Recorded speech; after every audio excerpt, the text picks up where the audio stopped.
Non à la dictature. Non à la dictature.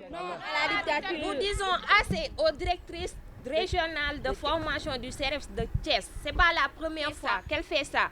Elle n'est pas notre maman. On est arrivé à un point où c'est juste une conséquence d'une négligence. Une négligence de la part de l'État. Parce que vous sélectionnez des étudiants par voie de concours et vous les mettez dans des établissements et vous ne mettez pas en place les mesures d'accompagnement nécessaires. Si on le dit, parce que notre droit même le plus important est bafoué dans ces établissements-là. C'est-à-dire le droit même de recevoir des enseignements.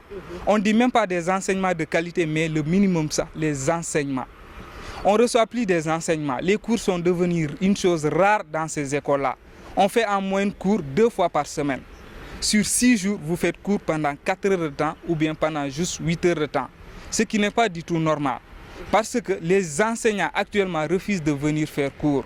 Pour une seule simple raison, ils ne sont pas payés depuis 2018.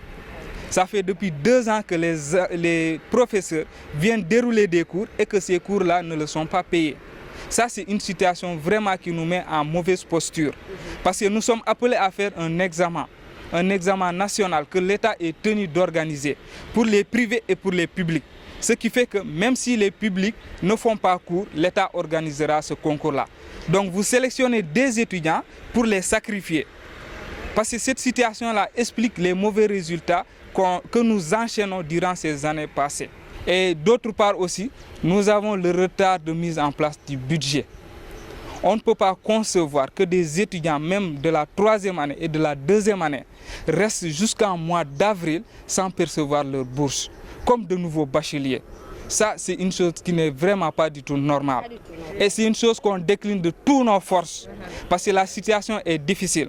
On ne peut pas manquer des enseignements, manquer aussi nos bourses. Nous sommes déjà dans les plans d'action de grève, parce que dorénavant, on a entamé une semaine noire. D'autre part aussi, nous le signalons, les résultats des examens passés, la session 2018-2019. On est en 2020, presque en mois de mars. Les résultats de 2018-2019 ne sont toujours pas sortis. Et quand ces résultats-là tardent, tous les examens à venir vont tarder.